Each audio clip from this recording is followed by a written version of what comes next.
You're watching Privet from Kazakhstan live with me, Bilkis Bahari. So in today's live, I have Hidayah Hassan, entrepreneur and founder of Malaysia's shoe brand Cipela Shoes. So Cipela sells premium handcrafted footwear and was established in 2011. So interestingly, the word Cipela is actually Bosnian, which means shoes. So let's ask Hidayah later why she chose that name. That word actually for her brand. So okay, Hidayah is in our first live I was just saying that today we talk about your brand and how you started your brand and give some tips on buying footwear online, especially now. MCO, we can't go to stores anymore, so if you want to buy anything we have to buy online. Okay, so first of all, I'm Hidayah Hassan. Thank you so much, Bilkis, for inviting me to your show. I always just watch your show from behind the screen. It's always nice and to know everyone's story, like every entrepreneur has a different story to how they started the business. So it's always nice to hear it from different people. So we are going to start our lockdown 2.0 tomorrow, and I have a shop in Bangsa Shopping Center, level 2. So we make shoes for ladies, fashion shoes, mostly bridal and corporate wears, but we're actually very good with satin shoes. Now that it's MCO, and I'm actually, we don't know exactly how we're going to run it tomorrow, because some say you can still operate the shop. Some say you may not be able to. We've got the shop, we've got office, and we've got factory. So I'm just trying to not have that much anxiety of not knowing, rather than just go with the flow and see how it's going to go. Compared to the first MCO, you never thought that you're going to be locked down for 3 months. So Exactly. This time, I think I'm a bit more prepared for that 3 months lockdown, So we'll be working a bit more smarter, hopefully. Back to your question, how are you going to shop online shoes? Okay, that's a really tricky part, because we are also online and we ship worldwide. Our web store named Cipela Mansion, Cipela Mansion, Mansion, not Sion. Oh my God, I got used to this too.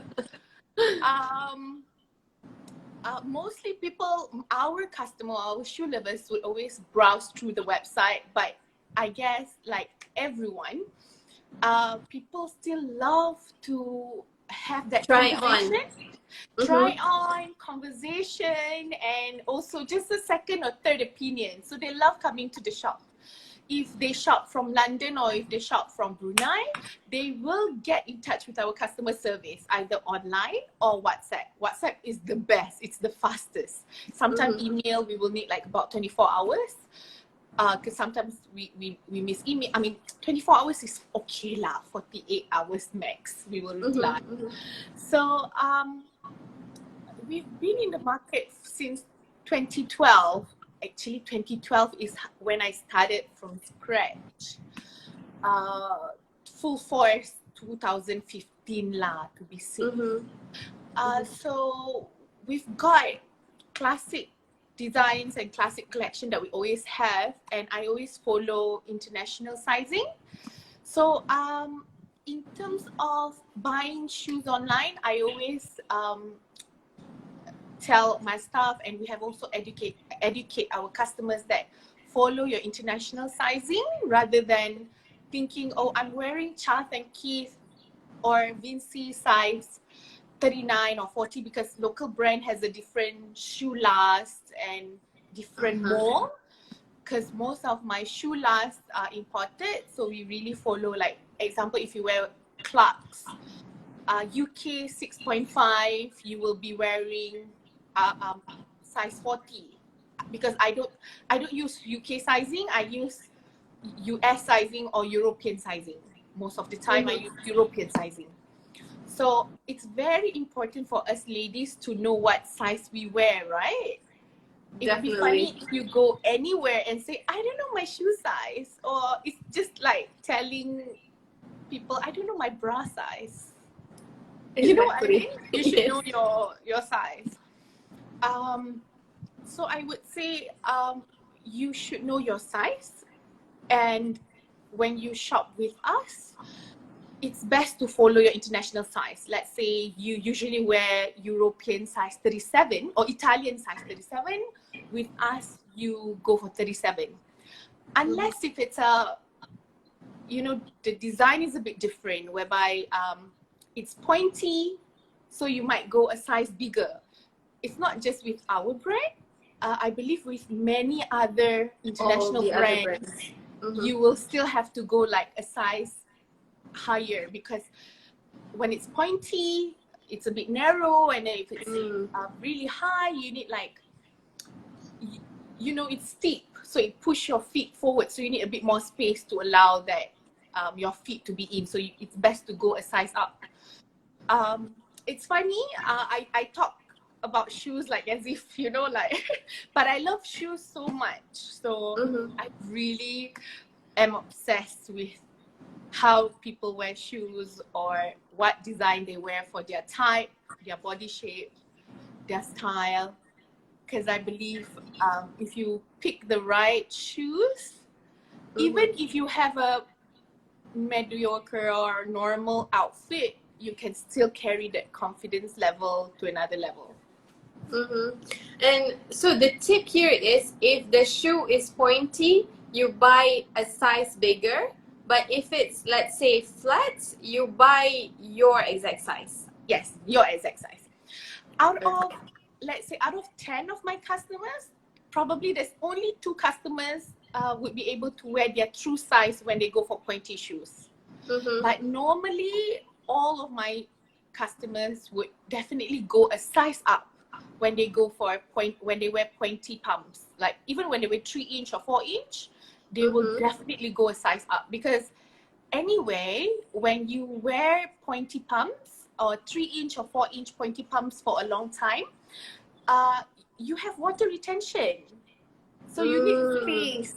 You need space to allow for your feet to expand a bit if you wear the whole day, you know? Right. Right. So let's go back to when you started Cipela. What makes you wanted to start a shoe business? You said that you love shoes, right? And how did you get involved in the shoe business? Okay. Funny. Let me call back. Oh my god, I feel so old.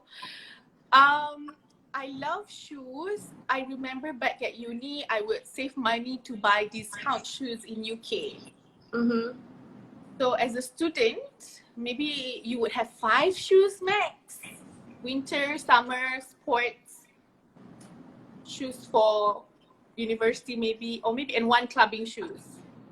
Right. But I would have 30 pairs or 40, I don't know. I lose count. But back in 2001, when I went to, I moved to Bosnia. I grew up there. I went to high school there. I mean, we went to primary school together. But high school, I went to Bosnia, and living in that part of the world, I was exposed to handcrafted products, you know, like small leather goods, handmade shoes, leather jackets, all these furry mink and all that. So that part of the world, they're known to bake, to have leather tanneries, and it's normal to have production, you know, like either bag manufacturers or shoes manufacturers. And I'm exposed to that. I always make like shoes by the roadside. It's not roadside, like by they call it bazaars, you know, like it sounds so normal to make a pair of pumps, and that pumps can last you for like years, you know. So okay, that's just part of me growing up. But honestly, I've never thought I would be in shoes per se, you know, like but I did it as a passion. Like I love drawing. I went to art school growing up, but I never really went to designing school. So Okay. I went to accounting and finance. So I'm a trained accountant. I studied, accounting and finance. I did chartered management accountant. So it's not the traditional path of a designer. But hi Marwan. Yeah, hi Marwan. And hi to all the others who just joined. Yes, thank you for watching us. And then back in London, while I was working and studying, I joined like a shoe design competition by a local brand, and I won. So I'm like, okay, nice, I won, and I got the shoes as well. But it all started when I came back to Malaysia. I came back to Malaysia for good in 2012, and I started working. So that's when I had problem finding shoes. Okay. Back in Europe, you can find good pair of shoes during sale for £30, even £10. You get it really cheap. You get it cut. You get good designers. Even designers pair of pumps you can get for like about £100. So when I came back to Malaysia, okay lah. I admit lah, I buy shoes a lot, but when I came back to Malaysia, I couldn't find good shoes that last a year, and I couldn't find my size. Okay. So that triggered me, how come I'm not the biggest person in Malaysia, I'm just a size 40. And shopping in Malaysia would be like, I need to go to shops that have big feet, like they need to have stock like up to 41, and I'm like, I never wear 41, why do I have to wear this number? I'm like 39 or 40. So as I was working in the corporate world, I hunt for shoe crafters, because I studied the history of shoes, of course. Back in Malaysia, back in 50 years ago, 40 years ago, Malaysia was one of the biggest hubs that produced summer sandals before China opened up for trade. We were the biggest manufacturers for sandals, for shoes, because kita summer all year long, okay? I didn't know that. So Europeans. So yeah, I went into all this like history, all this like, I went into all this before I started. So I'm like, if Malaysia used to export a lot of shoes before China opened up for trade, we must have crafters. We still must have maestro, like sifus that do shoes. So apparently the biggest manufacturers or the biggest crafters were spread around Penang, Perak, and some in KL.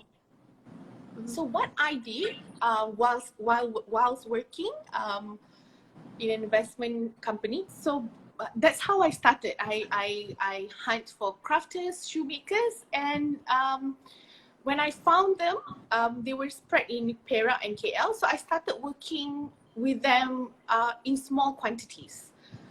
But I was still working as a finance person, so I couldn't give up that job. So I did a bit of calculative exit plan lah. So if I exit my corporate life, can I sustain my life? Selling shoes. So no, I couldn't. So I started with a brand called Hidi. So Hidi was a trading fashion brand that brings in beautiful tunics and hijab from Turkey, India, Bangladesh, Pakistan, because I used to travel a lot. So I started my business with that, meaning I built the cash from there. Okay. And then I channeled it to Cipela shoes. Okay. Because I've always wanted to do shoes, but I can't do shoes because creating a shoe brand is a capital intensive business. There's a lot of sizes. You've got 35 until 42, and you don't know the likelihood of selling it. So I had to do other businesses as well in order to sustain my passion until a period of time whereby I was a bit more stable, and I realized I think I can just focus on shoes. So Mm-hmm. fast forward, I just have Cipela shoes. Hidi has Hidi as in Hidi collection is no longer in the market, but it's in my heart because it has helped me to build my business, and everything else is history. Cipela is actually a Bosnian word, so you chose that word because you lived in Bosnia. Yes. So when I started the business, I was so certain that I didn't want to use my name as a footwear label. So Hidayah Hassan. So when I talk to my friends in Europe, they will be like, they call me Hidi, and they'll be like, Hidi, it's so difficult to pronounce your name. You know, if you go to Arab countries, then you can sell the shoes because it's Ya Habibi, Ya Maulana, you know, it's easy to say Hidayah Hassan. But if you go to Russia, if you go to Germany to sell your shoes, people can't pronounce your name. So I'm like, okay. So I talked to my mother, and she's like, Hidayah, you can speak a few languages. Maybe you throw a name lah for your brand. And then she said, what is shoes in Bosnian? Actually, she asked me, what is shoes in Turkish? And I say ayakkabı. And she said, not nice. What is shoes in Bosnian or Croatian? And I said, Cipela. And she said, sounds Italian. Actually, it is. Yeah, so I named my shoe label Cipela, and it was just Cipela, but then people don't know what is it. So I added shoes behind it, so it's like they know it's shoe brand. If you talk to Bosnian, Croatian, or any Slavic speaking person, they will be like, what is that brand? Shoes, you know? Yeah, but then when you add shoes, then people would know that, oh, okay, this is a shoe brand. Yes. And you know, being in the business for like about 10 years now, right? How do you see Malaysians accepting Malaysian brands, Malaysian-made brands today compared to when you started your business? Okay, when I started, long way. When I started, I wasn't wearing my headscarf. So people thought I brought the brand from Italy. Okay. And I franchised it here. Or people thought I was Chinese and I'm just, trader. But when I say it's local brand, it was a put off. Like, why so mahal? My shoes is quite pricey. So when I started, it was like an uphill battle whereby I will always educate first, like, our shoes is handmade in Malaysia, material is leather. Yes, our material is all leather, genuine leather lining, leather upper, and luxurious satin, because I'm just crazy over those materials. When I started, it wasn't that pricey because, when you are new, you're not sure of your target market. I mean, I'll be honest, I'm not one of those business people that know your target market. I'm more of those. So you were just like testing the water, right? Yeah, so I was testing the water, but then I also am my own customer, meaning I am the brand's biggest criticist, Like before, the shoes wasn't as comfortable as now.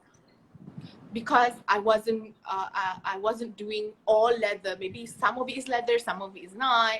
Maybe I cut some costs. So before this, it was priced less than 300. And then when, accountant, kan? So I did some calculation. I'm like, it's so hard like this. If you want to sell, you have to sell mass, like if you want to make money.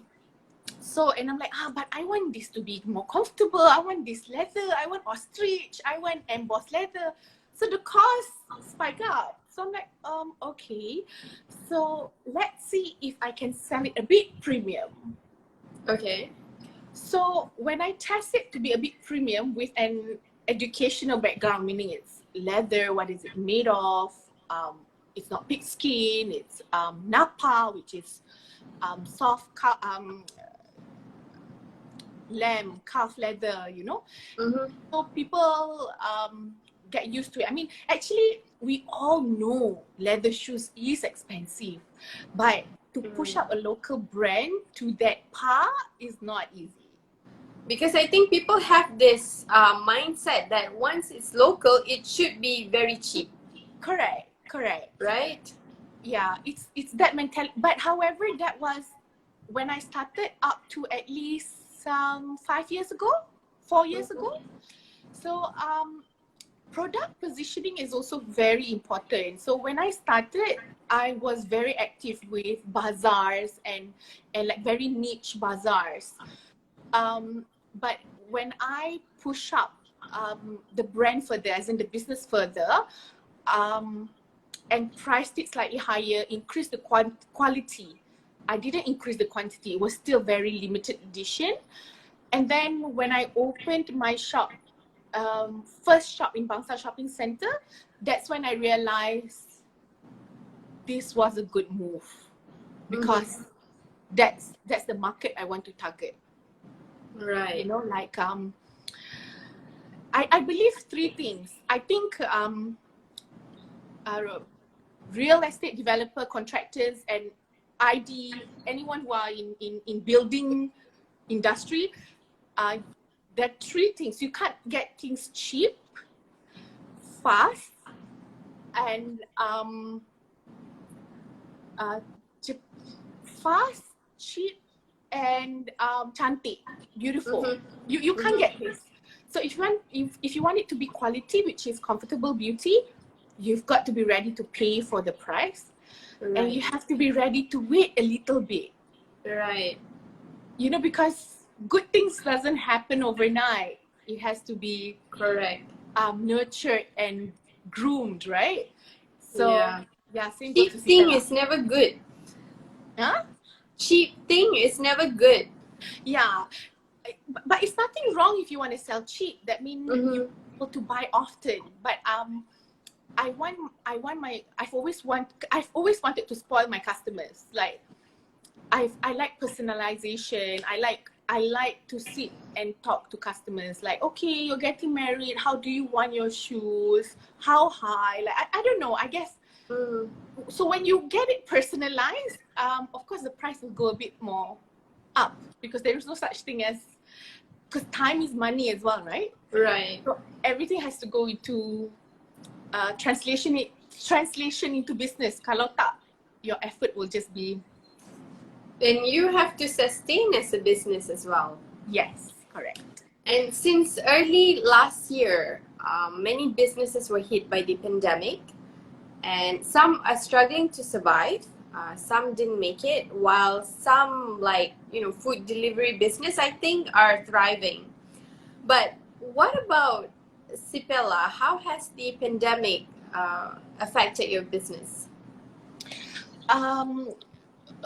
To be absolutely honest, we were hit quite badly last year when it just started, because nobody expected the lockdown to be that long, the first lockdown to be that long. And it was nearing to Hari Raya.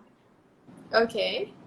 So I believe I'm not the only one as a fashion retailer. I'm not the only one. I'm sure my fellow fashion designers and fashion retailers also face the same problem.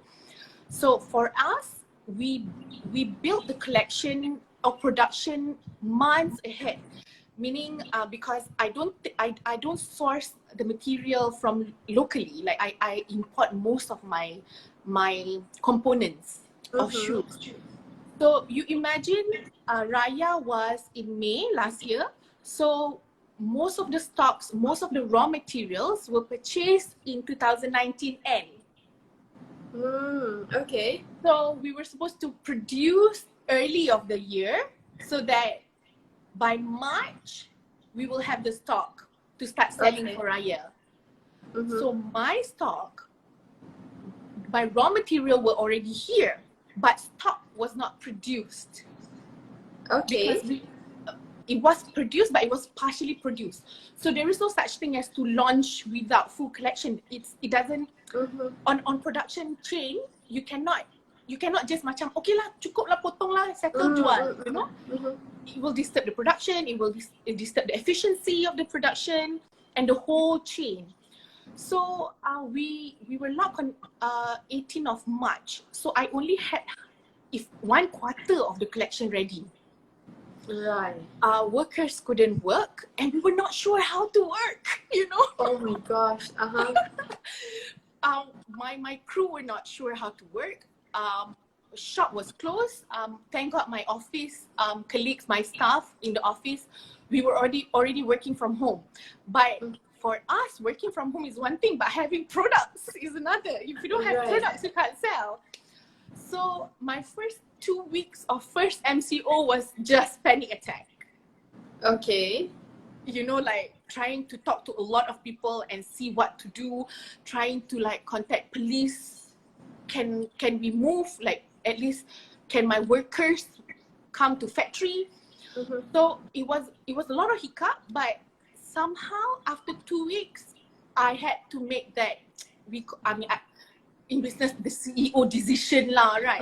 So I just told my crew who live nearby our factory. I said, only one person can work, but we're gonna change all the design. Okay. So we made sandals. Okay, Cipela design nature. I only do pumps, like covered shoes, pumps, drama bow, colors. Because creating a brand is one thing, but creating something that is different, so that people say, "Huh, this is Cipela," is another. So that was the challenge. So for Raya last year, the design was directed less than 3 days. Wow. Okay. It was just the easiest shoes to make, which is sandals. But we just need to work with whatever we can, meaning nobody can work at the factory. Only one person will come in to do their portion. So after that, one person will come to finish another portion. So I did not monitor at all, meaning I because the factory is in another district, so I was living in another district. So it was purely trust and FaceTime and watching the process being done. Okay, pattern is done. Because it's sandal, we don't do sandals. Meaning, if we don't do sandals, we don't have shoe last for sandals. So there's like a lot of process. So it's interesting, but at the same time, I think for those who have anxiety attack, they can die knowing, like, you know. So but okay, I did alhamdulillah manage to calm myself down that time. So I said, let's just do sandal, but still colorful and still bling, but we sell it cheap. So we never sold sandals at price 250. It was never in our history. Last year was the first time we sold sandals at that price that I felt like, oh my God, am I hurting the brand? Am I, you know, like the desperation sunk in, and I'm like, but when, you know, you have to look at your bank account as well. Right. So I just told myself and my team, guys, let's just do this last minute campaign of sandals with the bling, colorful, and just blast out to our customers. And we take pre-orders. But how was the response from your customers? It was amazing. Wow, good. It was amazing that my crew was like, Hidi, we have the buckle, the unplanned buckle, we only have for 200 pairs. You don't sell more than that, okay? Okay. So literally, we had that. And then I'm like, I was like one of those that had little confidence. No, I think we're just gonna sell about 50 or 80 pairs. We oversold. Wow. We oversold, and I managed to talk to the customers and say, okay, because the duration was 2 months, meaning whoever ordered now will get by 2 weeks time or 10 days time, because you know the process thing. But the orders came in a bit later, so I managed to import from China the buckle. So the buckle did arrive right before Raya. So we still managed to deliver. For those who ordered late, they get late lah. Okay. But I felt like, okay, amazing. People still shop sandals at 250. And some customers shop at 290 or 300 plus for different colors, you know.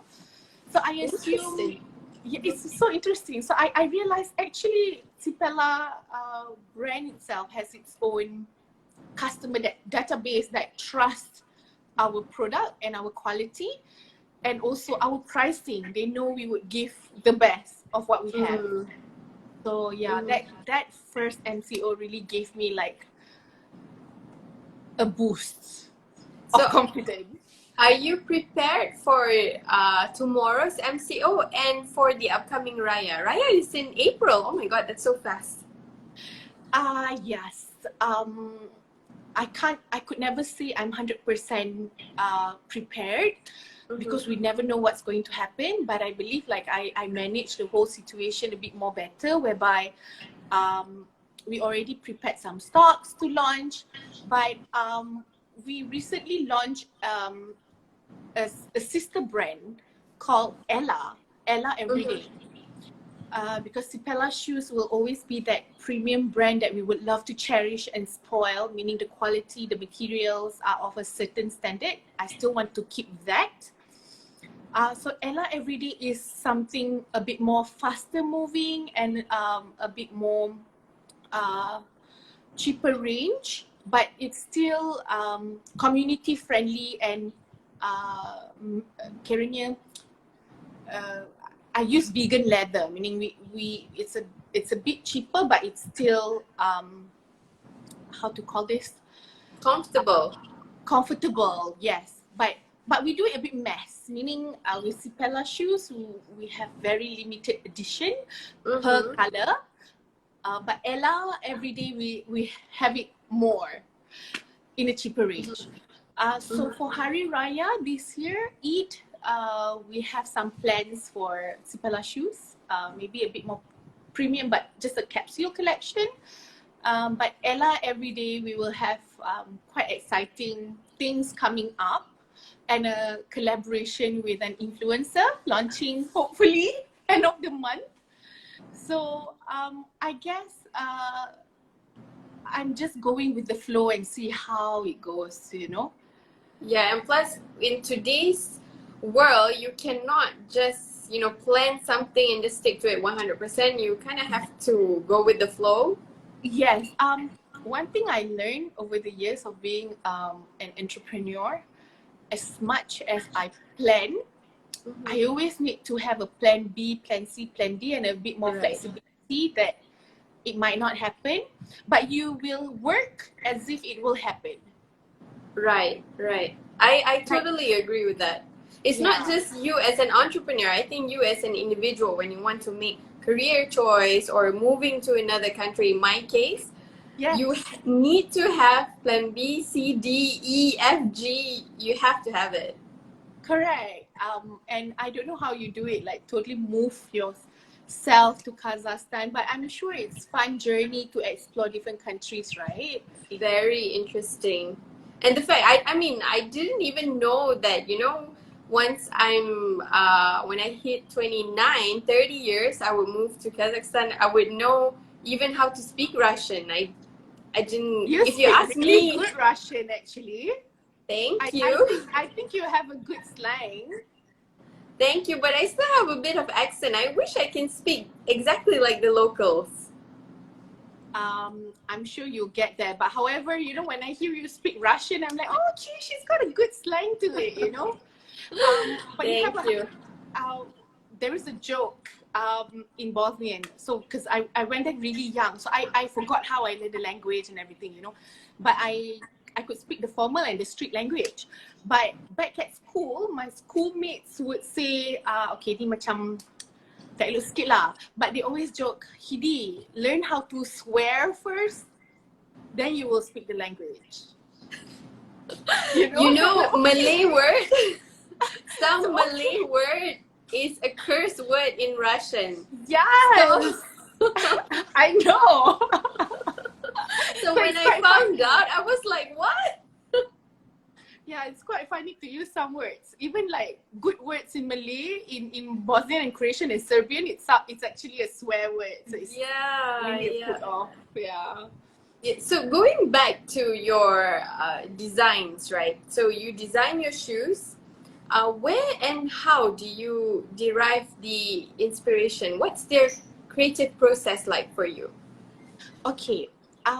Most of the shoes I designed them by the buckle that you see, that you always see in Cipela shoes. That's not my signature design, and most of my customers know this. It's because people love that designer buckle that I had to continue serving it because there's a market for it. We do have a signature buckle, but I'm delaying to launch it because I feel like it's okay lah. Let that design be spoiled first. But in terms of the shoe last, I personally designed it and I worked with a shoe last maker to make it. So the classic shoes that you always see on our social media and website, the square front. I love squarish front since years ago. 5-6 years ago, I launched that Eliza square front, but because I didn't want it to be so round. So, you know, when you wear round, for a petite lady, they will look like short and round. But Okay. you know, when you wear pointy or slightly squarish, the illusion will look like It'll you look make you normal. tall and slim, right? Oh, Yes, that's a tall. great tip. Yeah. So I wanted a palms that is flat but not super flat. So Eliza, the one that you always see on social media, it's like just 1 cm, just nice, with a buckle, blings, and square front. So that's the design. So I must say, most of the designs are inspired by what I have had in my life, and I wish to have it again. Yes, tall and slim. Hi, Iman. Hi, Iman. And I also love pointy palms, but when I first launched pointy palms, it wasn't a good hit. So I had to balance the design between round, square, and pointy. And then I test market again, you know, Okay. and see which one run first. So square is one of the baskets. It's you know, it's not I guess it's the human mentality whereby you see pointy shoes on a local brand or a new brand, you'll be like, ala, sakit lah, it's painful. But actually, if you go to any international brand, you will not hesitate to shop a pointy shoes because it's maybe it's the international brand, and then okay lah, you know. So the design process usually kasut shoes is not that difficult in terms of designing, because how much can you design on a shoe? Because designing is one thing, but selling your design is another. I think selling is harder than designing when it comes to shoes, isn't it? Yes. So I can't say I can't say that all my designs are out, because I always need to show my team, what do you think, is this nice? They will be like, it's nice, but it's going to be hard to sell. So we will archive that design, and so we need to build the business, right? We need to build the cash flow. So sometimes we'll take out that shoes and bring it as a capsule. So, I see. Okay. So one of the capsule, they call it, because they call me crazy, is Cipela Autre. Autre is like out of the world kind of design, whereby I would design it and I just have maybe 20 pairs. But we sell it really pricey. Maybe the material is embossed multicolor snakeskin, pointy with a scallop front and scallop back. On normal days, and normal women will not wear it because it's not for every day. It's probably just for 2 hours. Only special occasion. Special occasion, and it could be like loud pink or a mint green shoes. So I would say the designs that you see in Cipela is very much controlled design. I see. Okay. And how do you know, because you have your designing shoes, your sourcing materials, and then you have your factory here, you have to control the production, you have to sell your shoes. So you definitely wear many hats at one time. So how do you do it every day? When I started, I didn't have a schedule. I I I would say to most of the entrepreneurs, Allah, you jump the pool and you learn how to swim lah. Why you want to go to course and learn how to swim? So literally, that's how I applied when I started my business. I literally just jump and learn. But only after few years, my mom would pull me away and say, you know what, I think you should really start trusting your team. So that's when I start delegating the production, the marketing and everything. So now I already have a head of production, head of operation. So Alhamdulillah, I have that in plan. But in terms of sourcing and buying, I'm still the head because I source from the countries that I speak the language. So it's hard for my team to do the talking, you know? Right. And I'm quite a simple person whereby I can just order via WhatsApp. So my team is a bit more proper. You know, like email. I'm like, oh no, you will not finish that procurement. It's gonna finish in 3 days. I can't wait. So you just WhatsApp them, right? And I get just the WhatsApp, answers I straight want away. this weight in pink. I want this. You send me picture. I chose. So yeah, it's not that easy to work with me. Employees who are anal and organized will get with me. Yeah. I see. Okay. Unfortunately, our time is coming to an end. Instagram Okay, only gives us Bilkis. 60 minutes, but it was great talking to you, and thank you for your tips on buying shoes. Thank you so much, Bilkis. Pointy, always buy one size bigger. Flat. If it's high heel, Uh-huh. flats you go for your size because your foot is on the maximum on the ground, right? So when it's pointy, you go a bit high, a bit size up. And then pointy makes you look slim and tall. Remember that. Slim and tall. Illusion. Thank you so much for being on Privet from Kazakhstan Live. I wish you all the best with your business, and I'll definitely visit your store after the MCO because I have one of your palms. Yeah, I know. Amy or something. Yeah, I love it so much. Thank you so much, Bilkis, for having me. Looking forward for more of your sessions.